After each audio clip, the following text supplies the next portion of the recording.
Are successful people always happy? There is perhaps no assumption more deeply embedded in human consciousness than the belief that success leads inevitably to happiness. We organize entire lives around this premise, sacrificing present satisfaction for future achievement, enduring current discomfort for eventual contentment. Yet observe what actually happens when success arrives. A woman works for 15 years to build her dream business. She achieves everything she initially set out to accomplish: financial independence, industry recognition, the respect of her peers. By every external measure, she has succeeded brilliantly. Yet, sitting in her corner office on a Tuesday afternoon, she feels an unexpected emptiness, a hollow sensation where fulfillment was supposed to reside. It repeats itself across cultures, professions, and levels of achievement with remarkable consistency. The successful novelist who wins prestigious awards yet feels disconnected from the joy of writing, the accomplished surgeon who saves lives daily but goes home feeling meaningless, the wealthy entrepreneur who can afford anything but finds nothing particularly satisfying to purchase. What reveals itself again and again is that success and happiness operate according to entirely different principles.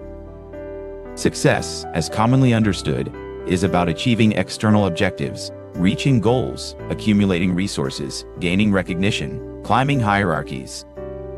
It can be measured, compared, verified by others. Success leaves visible traces in the world. Happiness, by contrast, is an internal state that seems to follow its own mysterious logic. It can appear in the most unlikely circumstances and disappear in the most favorable ones. It cannot be earned through effort or guaranteed through achievement. But observe more closely what happens in the psychology of someone pursuing success.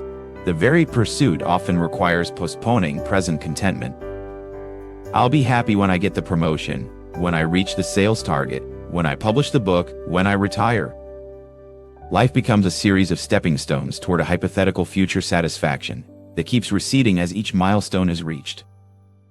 This creates a peculiar relationship to the present moment. The present becomes merely instrumental, not a place to experience life, but a location to work towards something better. The successful person may become skilled at achieving future goals while losing the capacity to appreciate present experience. There is also the curious phenomenon of adaptation. The human nervous system tends to return to baseline regardless of external circumstances. The excitement of promotion fades into routine.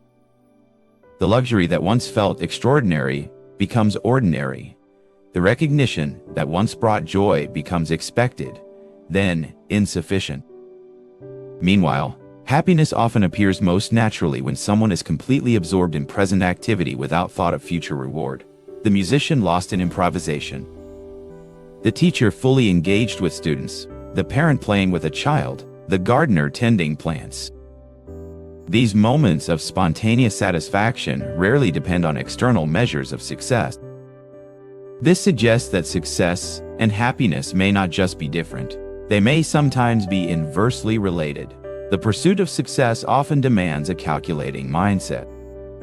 Decisions get evaluated based on strategic advantage rather than immediate interest or joy. Relationships become networking opportunities. Activities get chosen for their instrumental value rather than their intrinsic appeal. But happiness seems to emerge from the opposite orientation, from presence, spontaneity, engagement with life for its own sake rather than for what it might produce. There are highly successful people who report profound unhappiness, and there are people with minimal external achievements who experience deep contentment. This is not to romanticize poverty or dismiss the value of accomplishment, but to recognize that the relationship between outer achievement and inner satisfaction is far more complex than commonly assumed. Perhaps most significantly, the successful person often discovers that their sense of worth has become entirely dependent on external validation. Their happiness rises and falls with performance metrics, stock prices, reviews, rankings. They have outsourced their emotional well-being to forces largely beyond their control. The person who finds happiness independent of success often reports a different experience entirely. Their satisfaction comes from engagement with life itself rather than from any particular outcome. They can appreciate success when it comes while remaining unattached to achieving it. This is not indifference or lack of ambition. This is the recognition that well-being comes from a different source than achievement. There are successful people who have learned to hold their achievements lightly, to appreciate recognition without depending on it, to work toward goals without being enslaved by them, to measure their worth by something more stable than external accomplishment. These individuals often report that their happiest moments come not from their greatest successes, but from simple experiences of connection, beauty, presence, service. They have discovered that happiness is available in any moment, regardless of circumstances. But this raises an interesting question. Is it possible to pursue success without sacrificing happiness? Can someone work toward external goals while maintaining inner contentment? Perhaps the key lies not in abandoning ambition, but in understanding its proper relationship to well-being. Success can be pursued as a form of creative expression, service to others, or a natural outgrowth of engagement, rather than as a means to psychological satisfaction. When success becomes a byproduct of authentic engagement, rather than the goal of strategic effort, it often emerges more naturally while creating less psychological disturbance.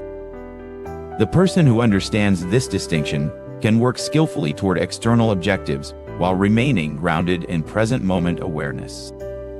They can appreciate achievement without being addicted to it, handle failure without being devastated by it. Perhaps true success is not achieving happiness through accomplishment, but discovering the happiness that exists independent of all accomplishment. Not reaching a state where external achievement finally creates internal satisfaction, but recognizing the internal satisfaction that was never dependent on external achievement. In this understanding, success and happiness need not compete. Success becomes an expression of happiness rather than a path to it. Achievement becomes a way of sharing one's joy with the world, rather than a strategy for acquiring joy from the world. What is this contentment that needs no success to be complete? This fulfillment that exists prior to all achievement, this happiness that emerges not from getting what we want, but from appreciating what we already are.